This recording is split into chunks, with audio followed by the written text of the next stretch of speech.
G'day there, ladies and gents of the internet. I am the Braveheart Aussie and welcome to a journey in world building. Today we are back exploring the world of Galadur as we dive into the economy of the throne world of the Hegemony. This is the second part of our normal society and economy review after we split this topic into two last week to reflect just the sheer amount of content involved with this setting.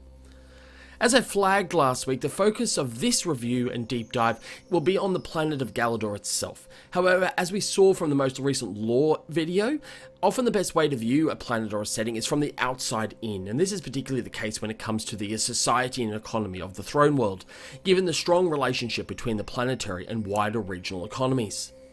Nevertheless, I do want to focus on the planet itself, so we'll try to limit my hegemony-wide discussions unless critical to our exploration. So let's dive now into the economy of the most populous world and arguably the most powerful planet in the Dark Diaspora. Galadur functions as a mixed economy, with mercantile and corporate elements servicing the population and the associated consumerism, blending in with strong central government participation and expenditure.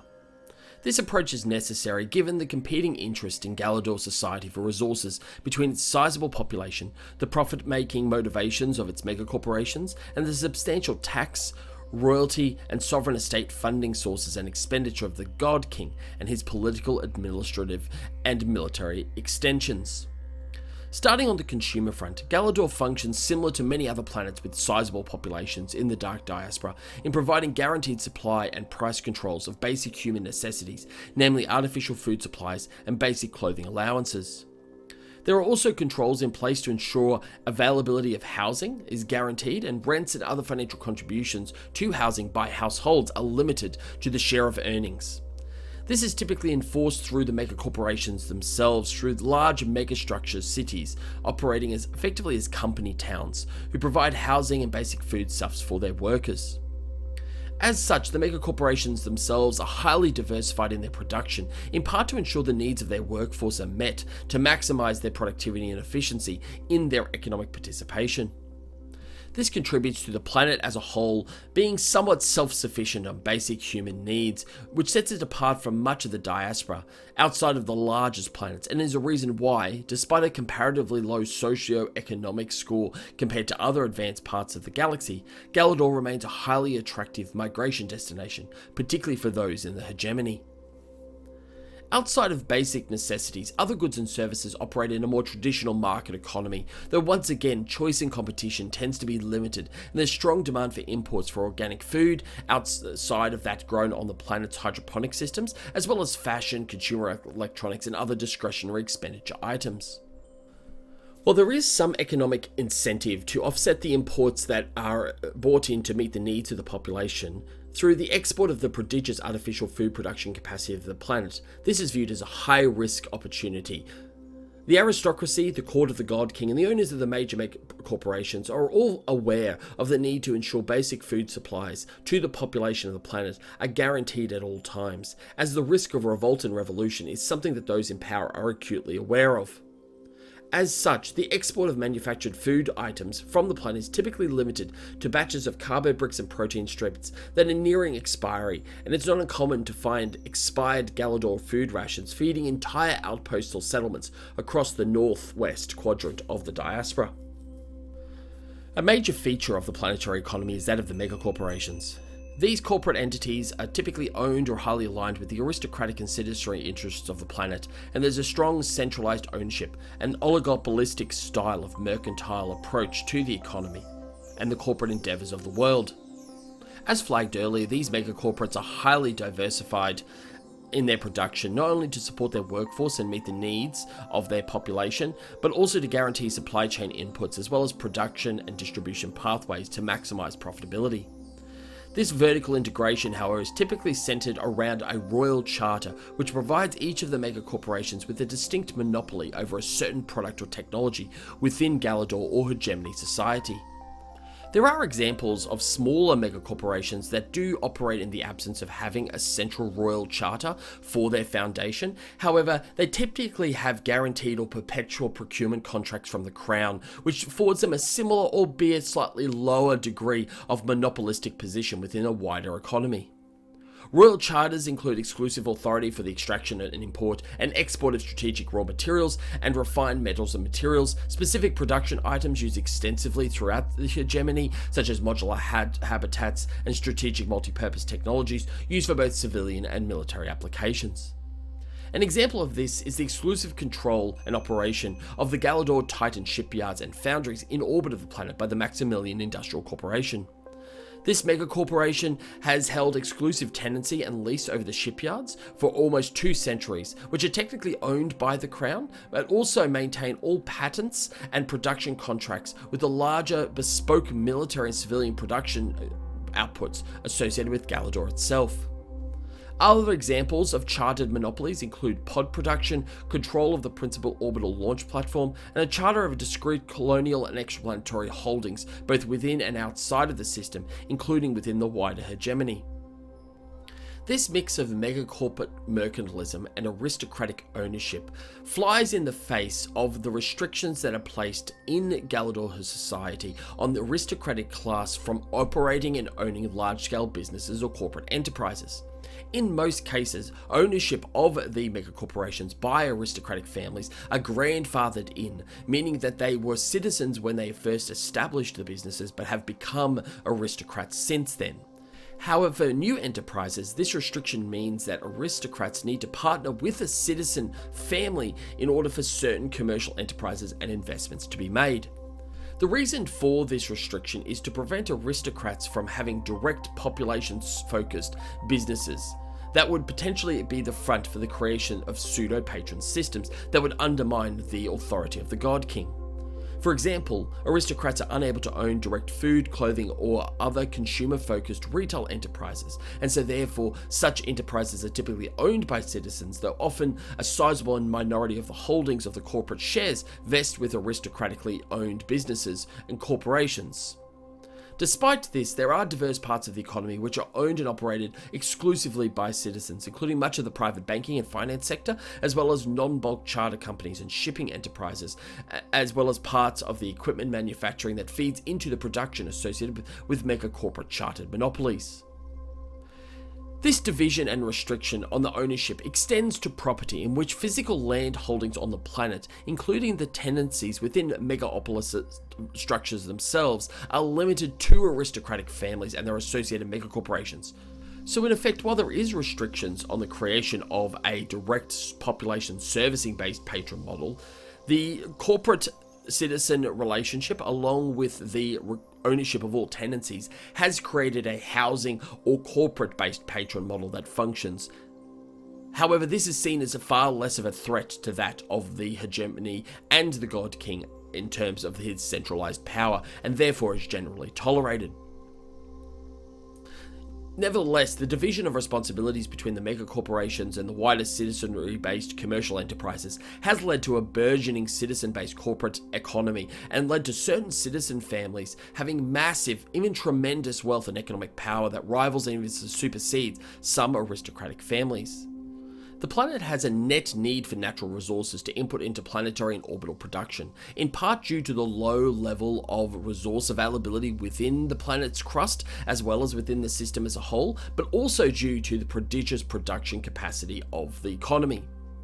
This is typically met through a closed economic system, through the establishment of hegemony settlements and colony worlds focused on the production of necessary inputs to Galadur production.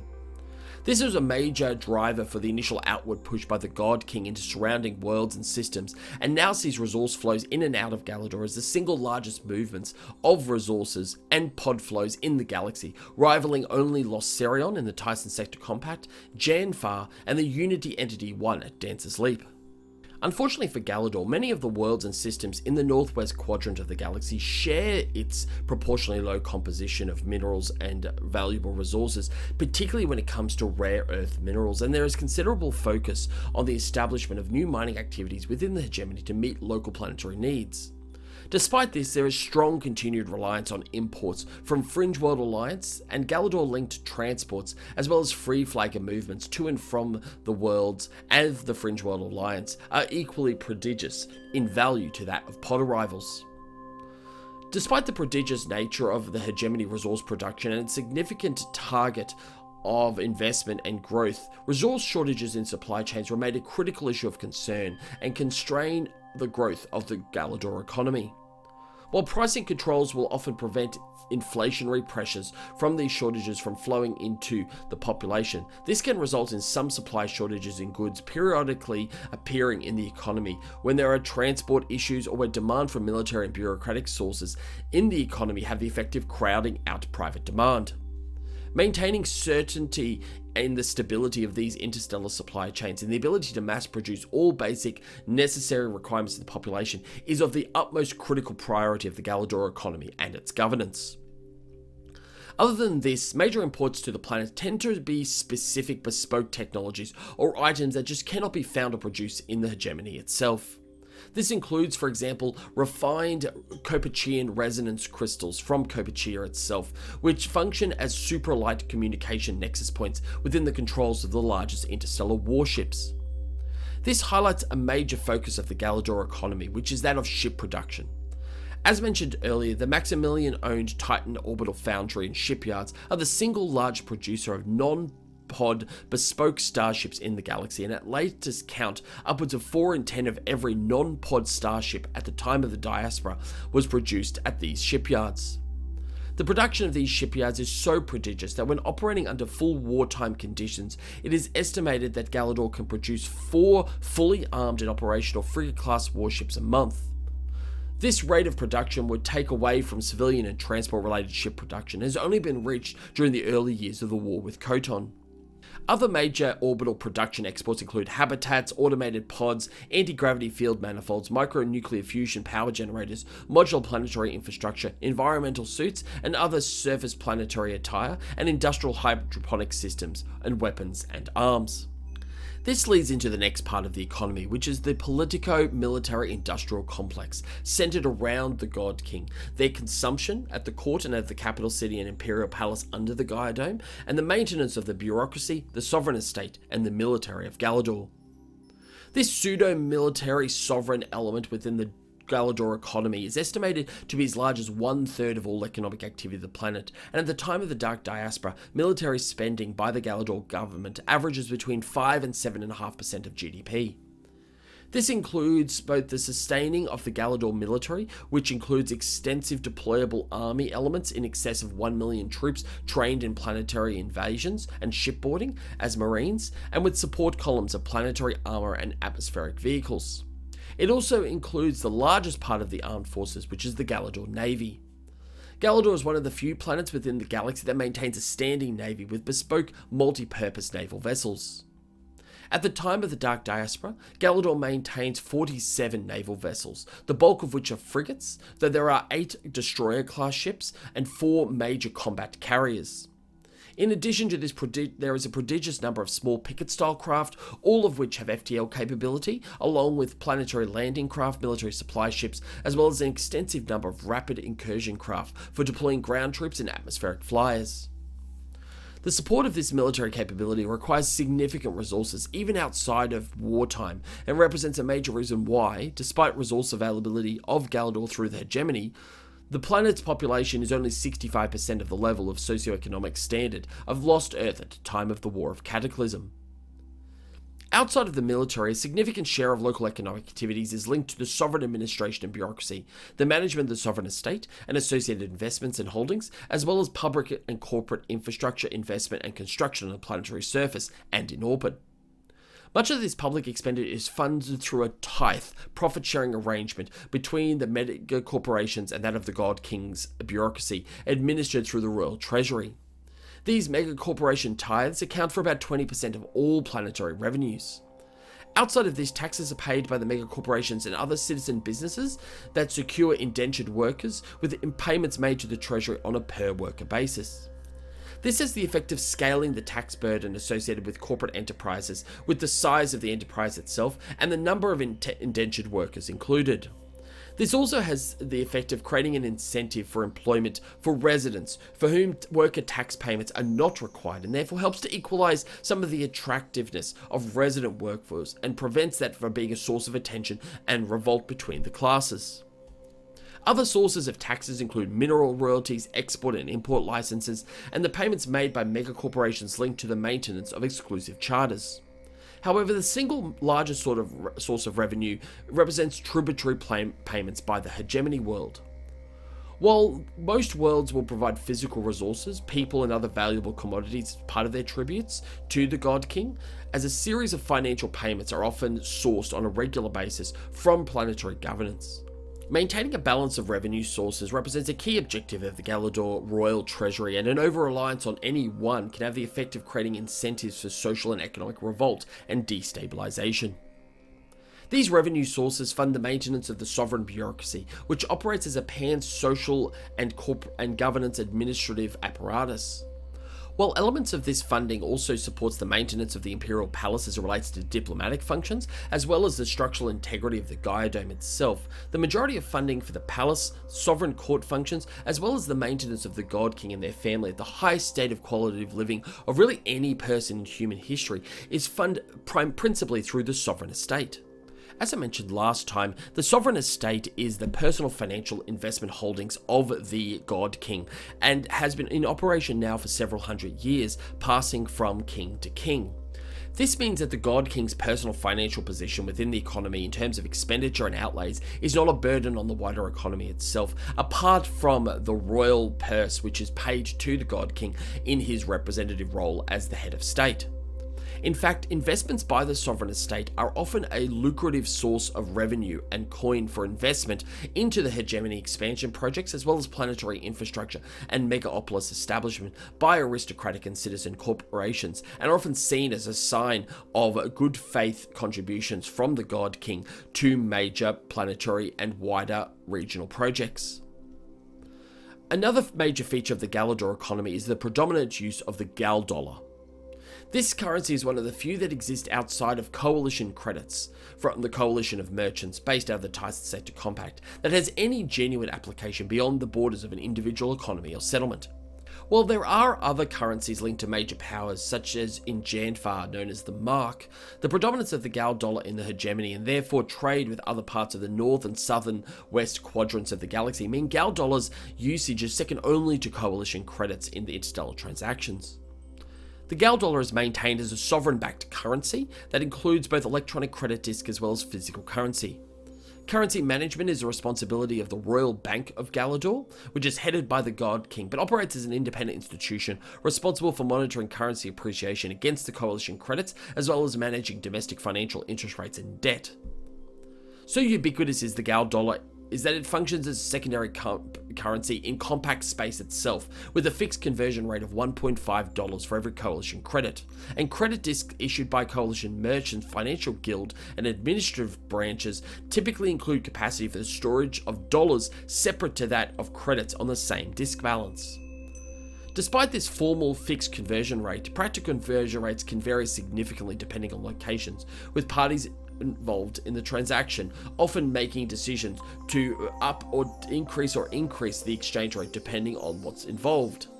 For example, transactions taking place in the northwest corridor often sees the Galdollar trading at something of parity with that of coalition credits, while Galdollars on the unofficial market can be sometimes 2 or even 2.5 times that of coalition credits. This ability to convert from Galdollars to coalition credits is an incredibly important part of the pan-diaspora economy, as trade between the hegemony and the compact is becoming increasingly common, particularly in areas of technological specialization. This recent economic integration between these two major powers in the northern part of the dark diaspora flies in the face of more free market elements within the Fringe World Alliance and more self-contained and economically self-sufficient approaches adopted by powers such as Mazador and Janfar. And that, ladies and gentlemen, is where we're going to leave it today. Once again, we've had another significant episode approaching 20 minutes, actually, as we've recorded this, as we've dived deep into the economy of Galadur, noting its prodigious size relative to other worlds in the Dark Diaspora. The interrelationship and pressures between the different parts of the mixed economy is really interesting, particularly as it relates to the burdens and the opportunities associated with the military parts of the economy, as well as the interrelationship between the God King, his formal functions through the